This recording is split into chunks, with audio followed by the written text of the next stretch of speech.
Yakin kalau sukses itu 100% hasil dari kerja keras atau usaha kalian sendiri? Let's talk about it.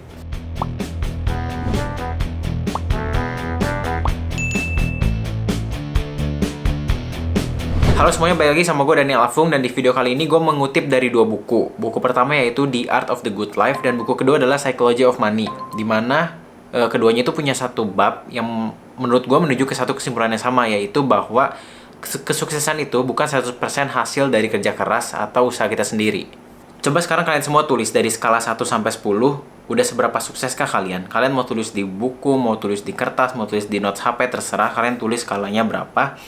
Dan gue mau kalian semua tulis faktor-faktor yang bisa bantu kalian buat nyampe ke titik sekarang ini gitu. Jadi kalau kalian sudah di skala 5, ya kalian bisa nyampe di skala kesuksesan 5 ini karena faktor apa aja gitu. Jadi gue pengen kalian semua tulis faktor apapun itu, semuanya kalian tulis, oke? Dan sekarang gue mau jelasin kenapa dua buku ini bilang kalau sukses itu bukan 100% hasil dari kerja keras atau usaha kita sendiri. Di buku pertama yaitu The Art of the Good Life, ada bab yang menjelaskan tentang lotre kelahiran atau ovarian lottery.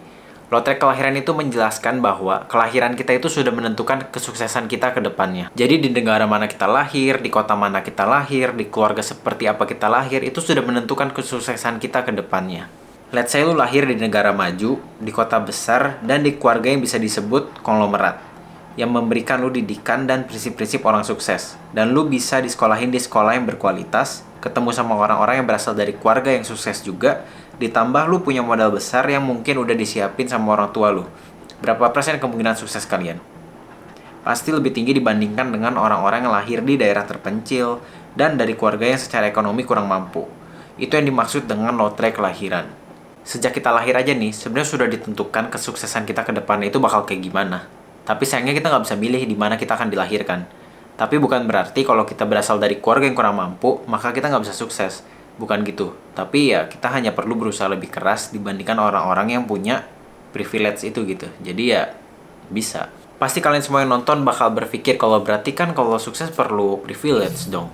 Ya gue bakal bahas itu nanti. Tapi sebelum itu gue mau lanjut ke buku kedua yaitu Psychology of Money. Dalam buku ini dijelaskan bahwa kesuksesan itu pasti ada faktor keberuntungannya. Bahkan seorang Bill Gates saja bisa sesukses ini karena ada faktor keberuntungan. Pada tahun 1968, di seluruh dunia ada 303 juta orang yang seumuran sama Bill Gates, tepatnya di usia 13 tahun pada saat itu.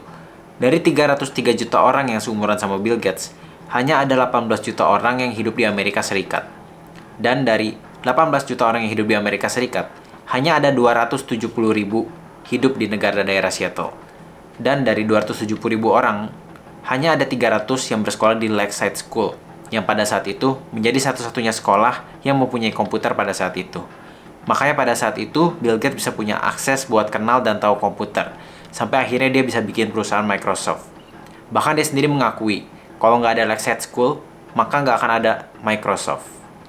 Kalian bayangin, dari 303 juta orang, Bill Gates bisa jadi salah satu orang yang punya akses buat tahu dan kenal komputer. Itu jadi salah satu bukti kalau faktor keberuntungan itu bisa menunjang kesuksesan gitu. Oke, gue tahu pasti di antara kalian ada yang mikir kayak berarti kalau kita terlahir kurang beruntung itu artinya kita nggak bisa sukses dong. Jawabannya belum tentu, karena kalian bayangin deh kalau misalkan pada saat itu yang punya akses ke komputer itu bukan Bill Gates, tapi anak random lainnya gitu. Apakah Microsoft udah pasti tercipta?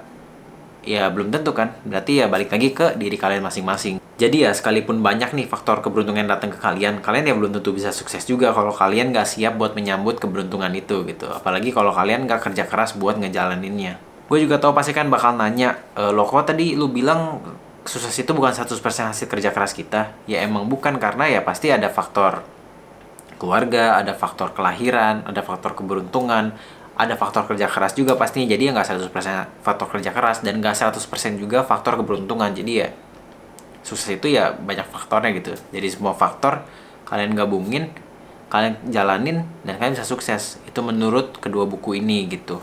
Tapi buat kalian semua yang merasa kurang beruntung, bukan berarti kalian nggak bisa sukses. Kalau kalian mau kerja keras, kalian mau cari peluang, gue yakin kalian semua pasti bisa sukses. Dan semua hal yang gue sebutin di atas harus kalian ingat terus sampai suatu saat kalian sukses.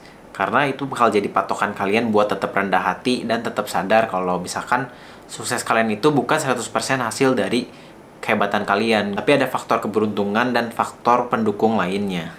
Dan buat kalian semua yang merasa lahir di tempat dan keluarga yang beruntung, jangan lupa buat menyumbangkan sedikit bantuan kalian buat orang yang terlahir di tempat atau keluarga yang kurang beruntung.